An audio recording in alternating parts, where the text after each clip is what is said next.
الحمد للہ العظیم الصلاۃ والسلام علی رسولہ الکریم وعلی آلہ وصحابہ العظیم اما بعد قال اللہ تبارک و تعالی وَلَنَبْلُوَنَّكُمْ بِشَيْءٍ مِّنَ الْخَوْفِ وَالْجُوعِ وَنَقْصٍ مِّنَ الْأَمْوَالِ وَالْأَنفُسِ وَالثَّمَرَاتِ وَبَشِّرِ الصَّابِرِينَ الَّذِينَ إِذَا أَصَابَتْهُم مُّصِيبَةٌ قَالُوا إِنَّا لِلَّهِ وَإِنَّا إِلَيْهِ رَاجِعُونَ صدق اللہ العظیم۔ ان اللہ وملائکتہ یصلون علی النبی یا ایہا الذین آمنوا صلوا علیہ وسلموا تسلیما الصلاۃ والسلام علیک یا سیدی یا رسول اللہ وعلی آلک وصحابک یا سیدی یا خاتم النبیین۔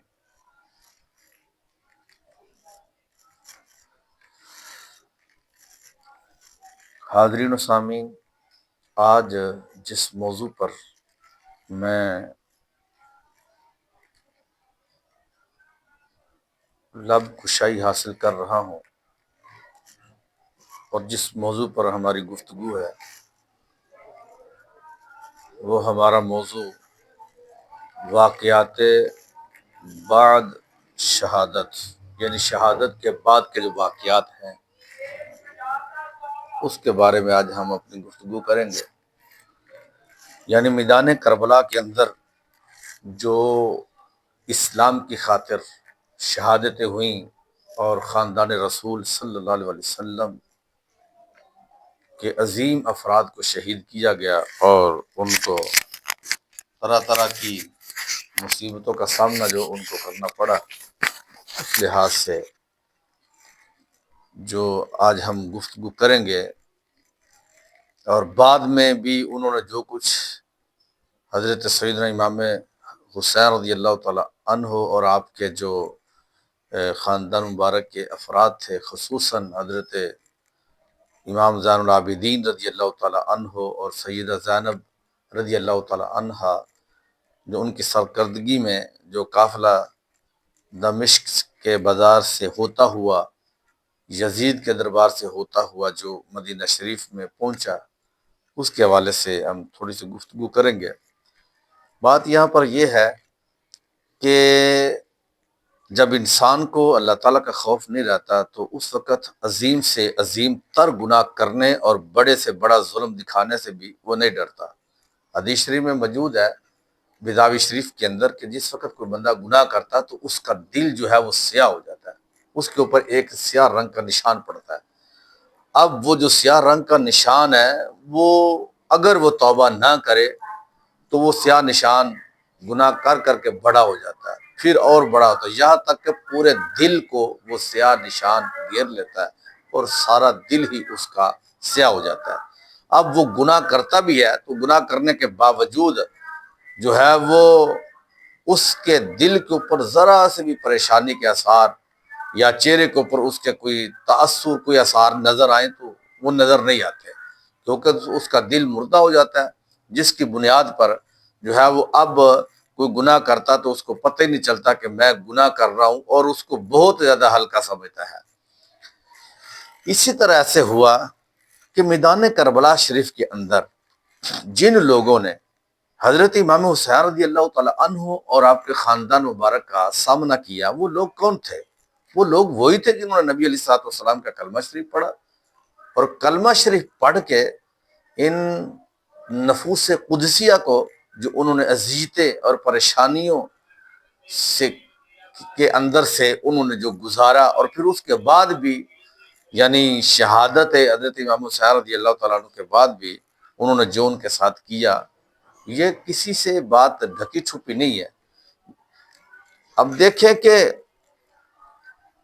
ایک تھوڑی سی بھی تکلیف یا کسی کو کوئی بندہ تکلیف دیتا ہے، اذیت دیتا ہے، ظلم کسی کے اوپر کرتا ہے، اگر وہ بندہ مومن ہو تو اس کو فوراً محسوس ہو جاتا ہے کہ یار یہ میں نے کام غلط کیا، کہ یہ مجھے کرنا نہیں چاہیے تھا، یہ میرا عمل غلط تھا، تو اس کا جو ایمان ہے اندر، وہ ایمان اس کو اس کی طرف لے جاتا ہے کہ یہ تمہارا کام غلط ہے، تمہیں کرنا نہیں چاہیے تھا۔ میں کہتا ہوں کہ چھوٹا سا بندہ گناہ کرے تو اس کا دل اس کو فتویٰ دیتا ہے کہ یہ کام غلط ہے، ایک شخص رسول پاک صلی اللہ علیہ وسلم کی بارگاہ میں آتا ہے تو آ کر کہتا ہے یا رسول اللہ صلی اللہ علیہ وسلم آپ یہ مجھے بتائیں کہ کیسے پتا ہو کہ یہ مومن ہے، یعنی مومن ہونے کی نشانی کیا ہے؟ تو رسول پاک صلی اللہ علیہ وسلم سے جب اس نے یہ سوال کیا تو آقا علیہ السلام نے فرمایا کہ اذا سرت کا حسرتک فانت مؤمن، فرمایا جب تو نیکی کرے اور تجھے خوشی محسوس ہو تو سمجھ لے کہ تو مومن ہے، اور جب برائی کرے تو تجھے کھٹکھٹاہٹ اور پریشانی محسوس ہو تو پھر کیا ہے کہ تو سمجھ لے کہ تو مومن ہے۔ اب ایک وہ گروہ ہے یا ایک وہ بندہ ہے جس نے اتنا ظلم کیا، قتل کر ڈالا، پھر بچوں کو بھی نہ چھوڑا، اور پھر جو ہے وہ ظلم کرنے کے بعد یعنی قتل کرنے کے بعد پھر جو ہے وہ اس نے ایسے الفاظ بھی بولے کہ جن الفاظ کی وجہ سے دل کو بہت زیادہ تکلیف ہوتی ہے، تو پھر بھی دل کے اندر ذرا سا بھی درد نہ ہو، تو آپ اس کے بارے میں کیا کہہ سکتے ہیں؟ تو سوچ سکتے ہیں کہ اس بندے کی حالت یا اس کی صورتحال کیا ہو سکتی ہے۔ اب بس سوائق المحرقہ کے اندر یہ موجود ہے کہ ہمارے محبوب علیہ الصلوۃ والسلام نے یہ ارشاد فرمایا ہے کہ جس بندے کے دل میں میری اہل بیت اطہار علی مرضوان کا بغض ہے، اس کی نیکی قبول نہیں ہے، اس کو حالت ایمان میں موت نہیں آتی، اور وہ بندہ میرا امتی نہیں ہے۔ اور اس طرح کی اور بھی یعنی 10 مقامات ہیں جس جگہ پر یہ احادیث مبارکہ موجود ہے۔ تو سرکار نے ان کے بارے میں اس درجے کا ایک یہ معاملہ بیان کیا ہے کہ وہ بندہ ایمان والوں کی لسٹ سے نکل ہی جاتا ہے جس نے اہل بیت طہار علی مرضوان کا بغض اپنے سینے کے اندر رکھا۔ اور پھر المستدرک الحاکم کے اندر وہ حدیث پاک موجود ہے کہ رسول پاک صلی اللہ علیہ وسلم نے فرمایا کہ کوئی بندہ کعبہ شریف کے اندر یعنی مقام ابراہیم اور حجر اسود کے درمیان پوری زندگی گزارے، رات کو وہ عبادت کرے، دن کو وہ روزہ رکھے، چاہے وہ کروڑوں سال کی زندگی کیوں نہ ہو، اگر اس کے سینے کے اندر رسول پاک صلی اللہ علیہ وسلم کا بغض ہے تو آقا علیہ الصلوۃ والسلام کی اہل بیت کا بغض رکھنے کی وجہ سے سرکار فرماتے ہیں اگر وہ کروڑوں سال کی بھی زندگی ہو تو پھر بھی وہ رائے گاہ چلی جاتی ہے، اس کی نیکی قبول نہیں ہے، اس کا روزہ قبول نہیں ہے، اس کا کوئی نیکی کا عمل بھی قبول نہیں ہے، نہ اس کا رات کا عبادت کرنا قبول ہے۔ اب جس شخص نے صرف بغض ہی نہیں رکھا، اس کے چیلوں نے، اس کے چمچوں نے اور اتنا بڑا ظلم کیا کہ امام حسین رضی اللہ تعالی عنہ کو ہی صرف شہید نہیں کیا، ان کے بچوں کو بھی شہید کیا، شیر خوار بچہ چھوٹا سا حضرت علی اصغر رضی اللہ تعالی عنہ ان کو شہید کیا، حضرت عباس علمدار رضی اللہ تعالی عنہ جو آپ کے بھائی ہیں ان کو شہید کیا، حضرت امام مسلم کو شہید کیا، ان کے صاحبزادوں کو شہید کیا، چھوٹے چھوٹے بچے، اور ان کی پھر ظلم کی انتہا یہ دیکھو کہ ان کے صاحبزادے حضرت علی اکبر رضی اللہ تعالی عنہ ان کو شہید کر ڈالا۔ تو جن کے بچوں کو اس باپ کی آنکھوں کے سامنے، جس کے بھائی کو ان کے بھائی کی آنکھوں کے سامنے اتنا یعنی ظلم کر کے ان کو شہید کیا ہو، تو تم سوچو کہ ان کے بارے میں ان کا ایمان اس سینے کے اندر کس طرح ٹھہر سکتا ہے۔ بہرحال میں اپنی بات آگے بڑھاتا ہوں کہ یزیدیوں کا جو حال ہے کہ اللہ تعالیٰ کا خوف ان کے دلوں میں نہیں تھا، یہاں تک کہ انہوں نے نواس رسول صلی اللہ علیہ وسلم جگر پارہ بطول کو صرف بے دردی کے ساتھ شہید کرنے پر اکتفا نہیں کیا، بلکہ آپ کے جسم اقدس سے کپڑے جو ہے وہ اور اس طرح وہ ان کی بھی بے حرمتی کر ڈالی، اور گھوڑوں کی ٹاپوں سے آپ کی لاش مبارک کو پمال کر کے ہڈیاں چکنا چور بھی کی، پھر خیمے کی طرف بڑھے، جتنا بھی جو اسباب تھے اور جو مال تھا وہ لوٹا، اور پھر جو خیمے تھے جو حضرت امام حسین رضی اللہ تعالیٰ عنہ کے ان کو بھی انہوں نے جلایا معاذ اللہ۔ امام علی مقام رضی اللہ تعالیٰ عنہ کا سر مبارک خولی بن یزید کے ہاتھ ابن زیاد کے پاس جس وقت بھیجا گیا، اور باقی شہداء کے سر قیاس بن اشعث اور شمر وغیرہ کے ساتھ روانہ کیے گئے، خود ابن سعد اس روز کربلا میں ٹھہر گیا، اور 11 محرم کی صبح کو اپنی فوج کے تمام مقتولین جو ہیں ان کو جو ہے وہ بے گور و کفن وہاں پر پڑا رہنے دیا، جو ان کے اپنے مقتولین تھے ان کو اس نے دفن کر دیا۔ پھر پردہ نشین جو خواتین ہیں، جو بیمار زین العابدین اور چند چھوٹے بچوں کے ساتھ کھلے آسمان کے نیچے رات بھر میدان میں پڑی رہی اور انہیں قیدی بنا کر کوفہ کی طرف روانہ کر دیا گیا۔ دیکھو ذرا، اب ابن زیاد کے دربار میں جس وقت یہ قافلہ پہنچا، امام علی مقام رضی اللہ تعالی عنہ کا سر انور جب کوفہ پہنچا تو بڑے دربار میں ابن زیاد کے سامنے ایک تشت میں رکھ دیا گیا۔ بات بڑی قابل توجہ ہے، رکھا گیا۔ اس وقت ظالم ابن زیاد کے ہاتھ میں چھڑی تھی جس سے وہ آپ کے لبوں اور دانتوں کو معاذ اللہ ٹھوکرے لگانے لگا۔ امام حسین رضی اللہ تعالی عنہ کے لبوں کو اور آپ کے دندان مبارک کو وہ اس چھڑی کے ساتھ، یعنی تشت آگے پڑا تھا، وہاں پر آپ کا سارے مبارک تھا اور وہ ٹھوکرے لگانے لگا۔ جس وقت وہ ٹھوکرے لگانے لگا تو اس جگہ پر ایک صحابی تھے حضرت زید بن ارقم رضی اللہ تعالی عنہ، وہ اس وقت اس جگہ پر موجود تھے۔ اس گستاخ کو دیکھ کر آپ تڑپ اٹھے اور روتے ہوئے فرمایا، ظالم چھڑی کو ہٹا لے، خدا کی قسم میں نے اپنی آنکھوں سے نبی کریم صلی اللہ علیہ وسلم کو دیکھا کہ وہ ان لبوں پر اور دانتوں کو آقا علیہ السلام چوما کرتے تھے، اور پھر وہ زاروں کو تار رونے لگے۔ اب ابن زیاد نے کہا کہ تجھے خدا خوب رلائے، اگر تو بوڑھا نہ ہوتا اور تیری عقل معاذ اللہ خراب نہ ہوتی تو میں تیری گردن مار دیتا۔ یعنی بجائے اس کے کہ وہ سبق اسے حاصل کرتا کہ میں نے غلط کیا ہے اور مجھے سمجھا رہے ہیں اور صحابی رسول سمجھا رہے ہیں جنہوں نے سر کی آنکھوں سے رسول پاک صلی اللہ علیہ وسلم کو دیکھا، چاہیے تو یہ تھا کہ وہ بات کو سمجھتا لیکن نہیں سمجھا۔ اس نے الٹا اس صحابی رسول کو بھی جھٹکا، معاذ اللہ برے الفاظ بولے، کہا میں تمہاری گردن بھی اتار دیتا اگر تم بوڑھے نہ ہوتے۔ اللہ اکبر۔ حضرت زید وہاں سے اٹھے اور یہ کہتے ہوئے چلے گئے کہ غلام نے غلام کو حاکم بنا دیا، جس نے سارے بندگان خدا کو اپنے خانہ ذات بنا لیا۔ اے قوم عرب، آج سے تم سب غلام ہو گئے، تم نے فرزند رسول صلی اللہ علیہ وسلم کو قتل کیا اور مرجانہ کے بیٹے کو اپنا حاکم بنا لیا، جو اچھوں کو قتل کر رہا ہے اور بروں کو غلام بنا رہا ہے۔ تم نے ذلت کو گوارا کر لیا اور جو ذلت کو گوارا کرے اس پر خدا کی مار ہو۔ یہ صحابی رسول حضرت زید بن ارقم رضی اللہ تعالی عنہ کے یہ جو جملے تھے، یہ جملے جو ہے وہ پاپ کہہ کر اس جگہ سے آپ تشریف لے گئے۔ یہ طریق تبری کے اندر یہ موجود ہے۔ اب کیا ہوا؟ اعلان ہوا کہ لوگ بڑی مسجد میں جمع ہو جائیں۔ یہ اس کے بعد کا واقعہ ہے۔ جب بہت سے لوگ وہاں اکٹھے ہو گئے تو ابن زیاد بدنہاد مسجد میں گیا اور ممبر پر کھڑے ہو کر کہا کہ اللہ کا شکر ہے جس نے حق اور اہل حق کی مدد کی۔ امیر المؤمنین یزید بن معاویہ اور ان کے ساتھی کو کامیابی عطا فرمائی۔ یہ کون کہہ رہا ہے؟ ابن زیاد کہہ رہا ہے۔ یزید کو اس نے امیر المؤمنین بھی کہا معاذ اللہ، یعنی مومنوں کا امیر کہا، اور پھر آگے سے کہتا ہے کہ جس نے یزید کو اور یزید کے ساتھیوں کو فتح دیا، امام حسین رضی اللہ تعالی عنہ اور آپ کے رفقا پر معاذ اللہ۔ لیکن ان کو حقیقت میں کیا پتا تھا؟ یہ اصل فتح ان کی ہے، ان کی تو ذلت ہی ذلت ہے۔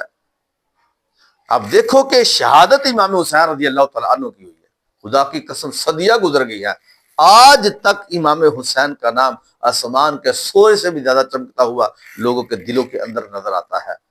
اور جو یزید ہے وہ ایک لعنت کا حوالہ بن گیا ہے۔ حسین کل بھی زندہ باد تھے، حسین رضی اللہ تعالی عنہ آج بھی زندہ باد ہے۔ یزید کل بھی مردہ باد تھا اور یزید آج بھی مردہ باد ہے، اور قیامت تک کے لیے وہ مردہ باد ہے۔ اب دیکھو کہ آگے وہ لفظ معاذ اللہ بڑے عجیب قسم کے بولتا، اس نے امام حسین رضی اللہ تعالی عنہ کی توہین کی، آپ کے والد گرامی کی توہین کی معاذ اللہ۔ جب اس بدبخت نے حضرت امام حسین اور ان کے والد گرامی حضرت علی رضی اللہ تعالی عنہ کی توہین کی تو حضرت عبداللہ بن حفیظ ازدی جو محب اہل بیت دونوں آنکھوں سے معذور تھے اور سارا دن ذکر و فکر اور نماز پڑھنے کے لیے مسجد میں گزار دیتے تھے۔ وہ ابن زیاد کی گستاخی کو برداشت نہ کر سکے، بے تاب ہو کر کھڑے ہو گئے اور فرط غضب سے کانپتے ہوئے، نبینا ہے نبینا تو سارا دن مسجد میں رہتے تھے، کانپتے ہوئے فرمایا، او ابن مرجانہ تو ہی کذاب ہے، تیرا باپ بھی کذاب ہے۔ اور جس نے تجھے حاکم بنایا وہ بھی کذاب ہے۔ حسین سچے، ان کے باپ سچے، ان کی نانا جان سچے صلی اللہ علیہ وسلم۔ تم لوگ اولاد رسول صلی اللہ علیہ وسلم کے قتل کے مجرم ہو اور باتیں صدیقین جیسے کرتے ہو، یعنی جرم کرتے ہو اور اگر تم کہتے ہو کہ ہم سچے ہیں، جرم کر کے اپنے آپ کو سچا کہتے ہو۔ فرمانے لگے کہ تم غلط ہو، تم جھوٹے ہو، وہ سچے ہیں، ان کے نانا جان سچے ہیں، ان کا خاندان مبارک سچا ہے۔ اب ابن زیاد نے کہا کہ اسے پکڑو، سپاہیوں نے انہیں گرفتار کر لیے۔ ابن عفیف کی قوم جو تھی اس نے کہ بہت سے لوگ آئے اور انہوں نے اس کو چھڑا لیا۔ جس وقت انہوں نے چھڑایا مگر ظالم ابن زیاد کو ان کا خون بہائے بغیر چین نہ آیا، گھر سے بلوا کر اس نے قتل کروایا اور شہرۂ عام پر ان کی لاش کو جو ہے وہ لٹکا دیا۔ اس طرح کوثر کے ساحل پر ایک اور جان نثار کا اضافہ ہو گیا، اس طرح وہ ان کے نام پر شہید ہو گئے۔ اللہ اکبر۔ پھر کیا ہوا؟ ابن زیاد نے امام کے سر مبارک کو کوچہ و بازار میں پھروایا اور اس طرح اپنی بے غیرتی اور بے حیائی کا مظاہرہ کیا کہ اس کے بعد امام اور ان کے تمام جانثار شہداء کرام کے سروں کو اور اسیران اہل بیت کو ایک جماعت کے ہمراہ شمر وغیرہ کے سرکردگی میں یزید کے پلید کے پاس اس حالت میں روانہ کیا کہ حضرت زین العابدین کے ہاتھ پاؤں کو زنجیروں میں جکڑا ہوا تھا۔ یعنی اس طرح بھیجا اس نے کہ امام حسین رضی اللہ تعالیٰ عنہ کے اولاد پاک میں سے حضرت جناب سیدنا امام زین العابدین رضی اللہ تعالیٰ عنہ کے پاؤں مبارک میں بھیڑیا تھی، ان سے جکڑا ہوا تھا، تو یزید کے دربار میں پہنچایا۔ اب کیا ہوا؟ یہ جو سر مبارک تھے امام حسین رضی اللہ تعالیٰ عنہ اور آپ کے جو اولاد پاک کے خاندان مبارک کے جو شہید ہوئے تھے وہ نیزوں پہ لٹکے ہوئے تھے۔ ایک راہب نے ان بدبختوں سے کہا کہ اگر رات بھر اپنی نبی کے نواسے کا سر ہمارے پاس رہنے دو تو ہم تمہیں 10,000 درہم دیں گے۔ یہ بڑا ایک خوبصورت واقعہ ہے کہ جب وہ جا رہا تھا تو رات پڑ گئی، رات انہوں نے کہا یہی پہ ٹھہرتے ہیں۔ ایک وہاں پر راہب تھا، عیسائی تھا، کلمہ شریف اس نے نہیں پڑھا تھا نبی علیہ الصلوۃ والسلام، لیکن اس نے کہا تھا کہ یہ جو سر مبارک ہے امام حسین رضی اللہ تعالیٰ عنہ کا، یہ سر مبارک مجھے دے دو، میں اس کو اپنے گھر میں اپنے محل میں رکھتا ہوں، 10,000 درہم بھی ساتھ دوں گا۔ وہ یزیدی لعنتی ہوس کے پجاری اور لالچی قسم کے جو لوگ تھے انہوں نے کہا ٹھیک ہے، یہاں پر بھی تو ٹھہرنا تو تم رکھ لو۔ اب کیا ہوا؟ راہب نے رقم ادا کر کے حضرت امام حسین کا سر مبارک لیا اور مخصوص کمرے میں لے گئے۔ پھر سر انور، چہرہ مبارک اور مقدس زلف اور داڑھی مبارک کے بالوں پر جو گرد و غبار اور خون وغیرہ جمع ہوا تھا نا اسے دھویا۔ دیکھنا، کلمہ شریف نہیں پڑھا، عیسائی ہے، اس نے دھویا اور عطر اور کافور لگایا اور بڑی تعظیم و تکریم کے ساتھ اپنے سامنے رکھ کر ساری رات زیارت کرنے لگا۔ اب زیارت کرنے لگا، خدا عز و جل اس کے اس ادب سے راضی ہوا کہ یہ میرے نبی کے بیٹے سے اتنا پیار، خوشبو لگائی، سر مبارک کو دھویا اور اتنا پیار۔ اس نے اپنی رحمت کے دروازے کھول دیے۔ راہب رونے لگا اور اس کی نگاہوں سے پردے اٹھ گئے۔ اس نے دیکھا کہ سر اقدس سے آسمان تک نور ہی نور نکل رہا ہے، یعنی امام حسین رضی اللہ تعالیٰ عنہ کے سر مبارک سے نور ہی نور نکلا اور آسمانوں تک پہنچا۔ جب اس نے سر مبارک کی یہ کرامت دیکھی تو صدقے دل سے نبی پاک علیہ الصلوۃ والسلام کا کلمہ شریف پڑھا اور ساتھ پتہ کیا کہتا ہے؟ کہتا کہ اے امام حسین، یا اللہ میں تیرے نبی کے اس سر مبارک کو گواہ بنا کے میں تیرے نبی علیہ السلام کا کلمہ شریف پڑھتا ہوں۔ کلمہ شریف اس نے پڑھا۔ جب بدبخت جب وہاں سے چل کر دوسری منزل پر پہنچے اور درہموں کو تقسیم کرنے لگے جو ان کو ملے تھے 10,000 درہم، تو تھیلیوں کو کے منہوں کو کھولا تو دیکھا سب درہم جو ہے وہ ٹھیکری بن چکے ہیں، سب درہم ٹھیکری بن چکے ہیں۔ اور ان کی ایک طرف یہ آیت کریمہ لکھی تھی، وَلَا تَحْسَبَنَّ اللَّهَ غَافِلًا عَمَّا يَعْمَلُ الظَّالِمُونَ، ظالم جو کرتے ہیں اللہ تعالیٰ اس سے ہرگز غافل نہیں ہے۔ غافل نہ مانو، رب دیکھ رہا، سب کچھ دیکھ رہا کہ تم نے کیا کیا امام حسین کے ساتھ، تم نے کیا کیا ان کی اولاد پاک کے ساتھ، تم نے کیا کیا ہے میدان کربلا کے اندر، وہ سب کچھ دیکھ رہا ہے۔ اور دوسری طرف یہ لکھا تھا وَسَيَعْلَمُ الَّذِينَ ظَلَمُوا أَيَّ مُنقَلَبٍ يَنقَلِبُونَ، ظلم کرنے والے قریب جان لیں گے کہ وہ کس کروٹ پلٹا کریں گے۔ اب یہ قرآن پاک کی آیت وہاں پر لکھی تھی۔ اچھا، اختصار یہ ہے، یزید کو معلوم ہوا کہ اسیران کربلا اور امام حسین وغیرہ کا سر ان قریب دمشق آنے والا ہے۔ اس نے پورے شہر کو راستہ کرنے اور سب کو خوشی منانے کا حکم دیا۔ اسی کے اندر اس کا تذکرہ موجود ہے۔ اب ہوا کیا، اس نے پورے شہر کو راستہ کرنے اور سب کو خوشی منانے کا حکم دیا۔ نبی کریم علیہ الصلوۃ والسلام کے ایک صحابی جن کا نام حضرت سہل، یہ تجارت کے لیے ملک شام آئے ہوئے۔ جب وہ دمشق شہر میں داخل ہوئے تو انہوں نے دیکھا کہ سب لوگ باجے بجاتے، خوشی مناتے۔ انہوں نے لوگوں سے اس کی وجہ پوچھی تو انہوں نے بتایا اہل عراق نے امام حسین بن علی کے سر کو یزید کے پاس ہدیہ بھیجا ہے۔ معاذ اللہ، تمام اہل شہر اس کی خوشی منا رہے ہیں۔ حضرت سہل نے ایک آہ بھری اور پوچھا کہ حضرت حسین کا سر کون سے دروازے سے لائیں گے؟ پوچھا، دروازے ہوتے تھے بڑے بڑے اس وقت شہر ہو گئے۔ کہا وہ باب الساعہ سے لے کر آئے۔ آپ اس طرف تیزی سے بڑھے اور بڑی دوڑ دھوپ کے بعد اہل بیت تک پہنچ گئے۔ آپ نے دیکھا کہ ایک سر جو رسول پاک صلی اللہ علیہ وسلم کے سر مبارک سے بہت مشابہ ہے، نیزہ پر چڑھا کر رکھا گیا ہے، جسے دیکھ کر آپ بے اختیار رو پڑے۔ اہل بیت میں سے ایک نے پوچھا کہ تم کیوں رو رہے ہو؟ حضرت سہل نے پوچھا آپ کا نام کیا؟ کہا میرا نام سکینہ بنت حسین ہے۔ انہوں نے فرمایا میں آپ کے نانا جان صلی اللہ علیہ وسلم کا صحابی ہوں، میرا نام سہل ہے، میں ان کا صحابی ہوں، اگر میرے لائق کو خدمت ہو تو حکم فرمائیں۔ حضرت سکینہ نے فرمایا میرے والد گرامی کے سر انور کو سب سے آگے کروا دیجیے۔ پیچھے تھا، فرماتے جب میں دیکھتی ہوں تو پھر وہاں پر لوگ آتے ہیں تو پھر وہ میرے قریب ہوتے ہیں تو یہ بے پردگی ہوتی ہے، لہذا ان کو آگے کر دیا جائے۔ حضرت سہل رضی اللہ تعالی عنہ نے 400 درہم دیے آپ کا سر مبارک آگے کرنے کے لیے۔ اللہ اکبر، آگے دیکھو بات یہاں تک ختم ہو گئی۔ قافلہ عراق میں سے جو شخص سب سے پہلے یزید سے ملا وہ زہیر بن قیس تھا، یعنی جب قافلہ چل رہا تھا زہیر بن قیس تھا۔ جب اس نے شہادت حسین کی خبر یزید کو سنائی تو وہ ابدیدہ ہو گیا اور کہا میں تمہاری اطاعت سے اس وقت خوش ہوتا کہ تم نے حسین کو قتل نہ کیا ہوتا۔ یہ طبری کے اندر بھی موجود ہے۔ یہ کس نے کہا؟ یزید نے۔ آگے ذرا سننا۔ اب اس کے بعد کیا ہوا؟ محدر بن اور ایک محدر بن سالبہ عائزی سب کو لیے یزید کے دروازہ پر پہنچے۔ محدر نے بلند آواز سے کہا کہ امیر المومنین کے دربار میں بدترین اور ملامت زدہ شخص کا سر لے کر آیا، معاذ اللہ ثم معاذ اللہ۔ یہ اس کے چیلے نے یہ حضرت امام حسین رضی اللہ تعالی عنہ کی توہین کرتے ہوئے یہ الفاظ بولے کہ وہ یزید کو اس نے امیر المومنین معاذ اللہ کہتے ہوئے کہا کہ ان کے دربار میں یہ سر لے کر آئے۔ یزید نے سن کر کہا سب بدتر اور ملامت زدہ شخص وہی شخص ہے کہ جس کو محدر کی ماں نے جنا ہے، کیونکہ محدر ان کا چیلا تھا۔ پھر وہ اندر داخل ہوئے اور امام حسین کے سر مبارک کو یزید کے سامنے تشت میں رکھا۔ اچھا، یہ جملے کیوں بولے تھے؟ یزید تو ان کا سرگنا تھا، یعنی گستاخ ہوگا۔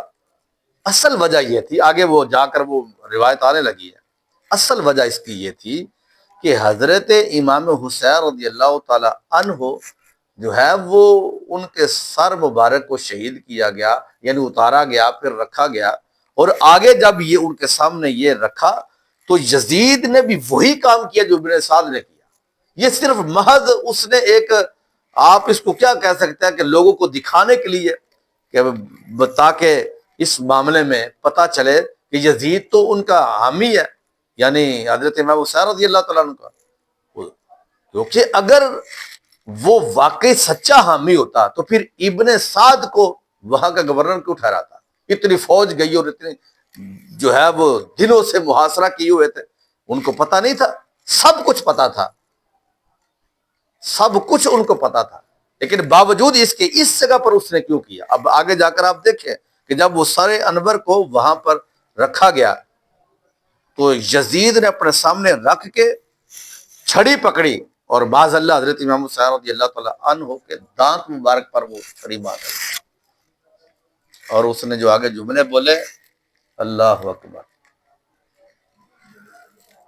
کہتا ہے کہ ہماری اور ان کی مثال ایسی ہے، یعنی یزید اپنے بارے میں کہتا ہے ایسی ہے کہ یعنی حضرت امام حسین کی اور ہماری مثال ایسی ہے جیسے کہ حسین بن الحمام شاعر نے جو کہا تھا کہ ہماری قوم نے تو انصاف کرنے سے انکار کر دیا تھا، لیکن ان تلواروں نے انصاف کر دیا جن سے خون ٹپکتا تھا۔ یعنی پہلے شہادت کی خبر سن کر یزید رونے لگا، اور پھر اس نے کہا کہ حسین واللہ اگر تمہارا معاملہ میرے ہاتھ میں پڑتا تو میں تم کو قتل نہ کرتا۔ ان باتوں سے بازار تو معلوم یہی ہوتا کہ وہ حضرت امام حسین کے قتل سے راضی نہ تھا، لیکن حالات یہ بتاتے ہیں کہ یہ اس کی سیاست تھی، لوگوں کو وہ بتانا یہ چاہتا تھا کہ میں سچا ہوں، لیکن یہاں پر تو چھڑی مار رہا ہے امام حسین رضی اللہ تعالیٰ کو ذات مبارک۔ یعنی اگر سچا ہوتا تو ایسا عمل کیوں کرتا؟ اور پھر اس نے اشعار بھی پڑھے کہ جو بدر کے اندر ہمارے بو اجداد کو جو قتل کیا گیا تھا، یعنی مسلمانوں نے، پیارے آقا علیہ الصلوۃ والسلام کے صحابہ نے، جو ابو جہل کو، عتبہ کو، شیبہ کو اور اس طرح جو دیگر ان کے جو رشتہ دار تھے ان کو قتل کیا کافروں کو، تو یزید کہتا ہے کہ وہ بدلہ جو ہے وہ آج ہم نے لے لیا ہے ان کی اولاد سے، یعنی پیارے آقا علیہ السلام کی اولاد پاک سے، حضرت علی پاک کے بیٹوں کو شہید کر کے ہم نے بدلہ لے لیا۔ یہ یزید کے الفاظ ہیں۔ اللہ اکبر، اللہ اکبر۔ صحابی رسول جن کا نام حضرت نعمان بن بشیر ہے رضی اللہ تعالیٰ عنہ، جو حضرت مسلم بن عقیل کے ساتھ کوفہ میں سختی نہ کرنے کے سبب جو ہے وہ گورنر کی سیٹ سے معزول کر دیے گئے، یزید نے انہیں اہل بیت اطہار کا ہم درد سمجھا اور انہیں بلایا اور کہا کہ حسین کے اہل و عیال کو حفاظت کے ساتھ مدینہ منورہ پہنچانے کا انتظام کرو۔ حضرت نعمان بن بشیر رضی اللہ عنہ کے ہمراہ 30 آدمیوں کا حفاظتی دستہ گیا، وہ اہل بیت کو لے کر مدینہ منورہ کے لیے روانہ ہوئے۔ رستے میں جو ہے پھر نہایت تعظیم و تکریم کے ساتھ پیش آ رہے تھے۔ مدینہ طیبہ کے لوگوں کو واقعہ کربلا کی خبر پہلے ہی پہنچ چکی تھی۔ قافلہ سیدھا نبی پاک علیہ الصلوۃ والسلام کے روضہ انور پر پہنچا۔ حضرت امام زین العابدین جو ابھی تک صبر اور ضبط کا پیکر بنے ہوئے خاموش تھے، جیسے ہی ان کی نظر قبر انور پر پڑی اور ابھی اتنا ہی کہا تھا کہ نانا جان اپنے نواسے کا سلام قبول فرمائیے، تو ان کا صبر کا پیمانہ چھلک اٹھا اور وہ اس طرح درد کے ساتھ روئے اور حالات بیان کرنے شروع کیے کہ کوہرام برپا ہو گیا اور قیامت سا منظر بن گیا، قیامت جیسا منظر بن گیا۔ سید الشہداء حضرت امام حسین رضی اللہ تعالیٰ عنہ کا سر انور کہاں دفن کیا گیا اس میں بھی اختلاف ہے۔ مشہور کا سیران کربلا کے ساتھ یزید نے آپ کے سر مبارک کو مدینہ طیبہ میں روانہ کیا تھا، جو سیدہ فاطمہ سلام اللہ علیہ حضرت امام حسن کے پہلو میں دفن کیا گیا۔ ایک روایت یہ بھی، اور یہ بڑی مشہور روایت ہے، بعد نے یہ بھی لکھا کہ نہیں ساتھ ہی جو ہے وہ وہاں پر جس جگہ پر آپ کا جسد انور ہے اس جگہ پر جو ہے وہ دفن کیا گیا۔ حضرت امام حسین رضی اللہ تعالیٰ عنہ کی ذات برکات یزید کی آزادیوں کے لیے بہت بڑی رکاوٹ تھی۔ یہ بڑے قابل توجہ جملے ہیں۔ آپ کی شہادت کے بعد وہ بالکل بے لگام ہو گیا، پھر تو ہر قسم کی برائیوں کا بازار گرم ہو گیا، زنا، لواطت، حرام کاری، بائی بہن کا نکاح، سود اور شراب وغیرہ اعلانیہ طور پر رائج ہو گیا اور نمازوں کی پابندی اٹھ گئے۔ پھر اس کی شیطانیت یہاں تک پہنچی کہ 63 ہجری میں مسلم بن عقبہ کو 12 یا 20 ہزار لشکر دے کر مدینہ طیبہ اور مکہ معظمہ پر حملہ کرنے کے لیے بھیجا۔ اس بدبخت لشکر نے مدینہ منورہ میں وہ طوفان برپا کیا کہ الامان والحفیظ، قتل و غارت گری اور طرح طرح کے مظالم کا بازار گرم کیا، لوگوں کے گھروں کو لوٹ لیا، 700 صحابہ کرام علیہ رضوان کو بے گناہ شہید کیا۔